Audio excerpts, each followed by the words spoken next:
오히려 신나게 놀았던 사람들이 더 좋은 기업을 들어갔고, 그리고 저처럼 비즈니스 하는 사람들도 더 잘 되고 있고, 저 같은 경우에는 나중에도 말씀드리겠지만 대학을 10년을 다녔어요. 떨어졌을 때 내가 하고 싶은 일을 찾고 좋아하는 일을 찾는 것이 훨씬 더 효율적이다라고 생각을 합니다. 그래서 그 휴학 기간에 말 그대로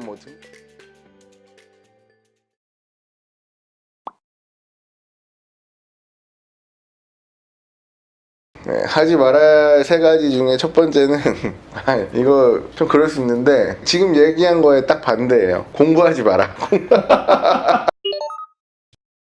제가 얘기하는 공부는 우리가 중고등학교 때 펜 때 잡고 하는 공부를 말씀을 드리는 거고, 저 같은 경우에는 어느 정도의 전공 지식만 쌓으면 크게 사회생활 하는 데는 문제 안 된다고 봅니다. 근데 뭐 예를 들어서 연구원이 되고 싶다, 이 전공 지식이 무조건 엄청나게 필요한 뭐 개발자다, 이런 사람들한테 해당되는 얘기는 아니고, 우리가 일반적으로 문과나 그다음에 일반적인 공과대학 다니는 사람들이 취업, 그냥 뭐 나 대기업에 취업하고 싶어 이런 사람들이나, 아니면 난 비즈니스를 하고 싶어 이런 사람들이 있잖아요. 그런 사람들에게 해주고 싶은 말이에요. 전공 공부에 너무 이 펜대 잡고 그 몰입해서 하다 보면 방금 제가 얘기했던 사회생활 하는 데 있어서 굉장히 좀 뒤떨어진다고 봅니다. 근데 그게 결국에는 좋은 기업을 들어가고 뭐 이렇게 될 수도 있어요. 근데 제가 본 사람들 중에서는 공부만 엄청 해가지고 좋은 기업 들어간 사람은 오히려 학교 다닐 때 많이 놀고 학점 관리 잘하는 저 같은 친구들에 비해서 적었어요. 기업에 순위를 매길 수는 없지만 그래도 이제 평가하는 사람들이 있으니까 그 기준에 맞춰서 봤을 때는 오히려 신나게 놀았던 사람들이 더 좋은 기업을 들어갔고, 그리고 저처럼 비즈니스 하는 사람들도 더 잘 되고 있고,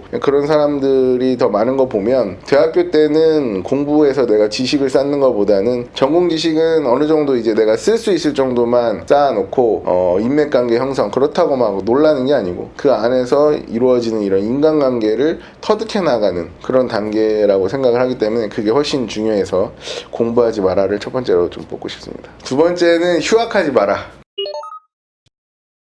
저 같은 경우에는 나중에도 말씀드리겠지만 대학을 10년을 다녔어요.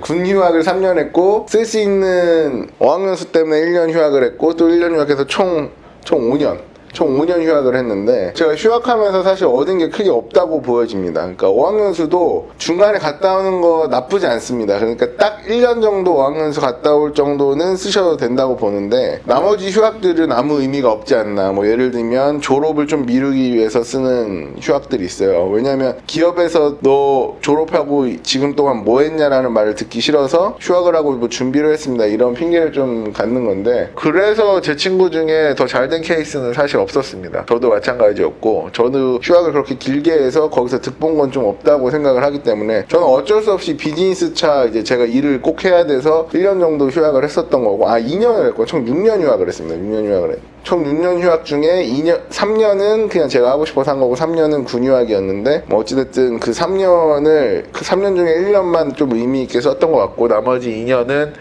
좀 허송세월을 보내지 않았나라는 생각을 하기 때문에, 완벽한 계획이 없지 않는 이상은 내가 시간을 늦추기 위해서, 나를 보상받기 위해서 자기의 그런 걸 만들어 놓는 거죠. 뭐 이런 핑계를 만들어 놓는 거죠. 그런 핑계를 만들기 위해서 휴학하는 사람들이 꼭 있는데, 그 휴학 기간을 최대한 단축시키고 빨리 졸업해서 차라리 내가 이 발등에 불 떨어졌을 때 내가 하고 싶은 일을 찾고 좋아하는 일을 찾는 것이 훨씬 더 효율적이다라고 생각을 합니다. 그래서 그 휴학 기간에 말 그대로 뭐 등록금도 안 나가고 뭐 하지만 물가도 상승하고 등록금도 올라갈 수 있고, 그리고 내가 그 안에서 뭐 알바 한다고 해서 얼마나 많은 돈을 벌겠냐 이런 생각을 하면서, 뭐 등록금 때문에 어쩔 수 없이 하시는 분들에게는 제가 해드릴 말은 아닌 것 같고, 진짜 자기가 미래에 대한 두려움 때문에 휴학하는 사람들이 거의 70%라고 저는 보거든요. 저도 그랬었고, 그 시간을 좀 단축하는 게 더 빨리 성공의 길로 좀 들어가는 길이 아닌가라는 생각을 합니다. 마지막으로 CC 하지 마라. CC가 이제 뭐 캠퍼스 커플이라고 하는데, 저도 CC를 한번 했거든요. 근데 저는 군대 가기 전에는 여자친구가 다른 대학이었고 군대 갔다 와서는 4년 동안 한 대학에서 같은 여자를 만났는데 겹치는 지인들이 너무 많고 제가 1년 동안 어학연수를 간 이유도 일상생활이 안 돼요. 헤어지면. 저 같은 경우에는 그래서 CC를 하지 않았으면 좋겠다라고 생각합니다. 뭐 CC를 잠깐 했다가 헤어지고 이런 거는 사람들이 가볍게 볼 수 있는데 저 같은 경우에는 이제 그 친구가 대학 다니는 내내 그리고 제가 졸업하는 내내 서로 연애를 했기 때문에 제 주위에도 저보다 더 길게 한 친구들 중에 결혼한 친구도 있고 결혼 못한 친구도 있는데 결혼 못한 친구들은 같이 엮여있는 친구들이 다 끊겨요. 그래서 지금까지 내가 해온 인맥 관계가 좀 끊기는 어쩔 수 없이 끊기는 경우가 있기 때문에 CC는 웬만하면은 같은 과 말고 다른 과에서 하던지 안 하던지 그걸 좀 추천드립니다. 왜 그러냐면은 가장 중요한 이유는 겹치는 인맥이 좀 끊긴다. 네, 이게 가장 중요한 것 같아요.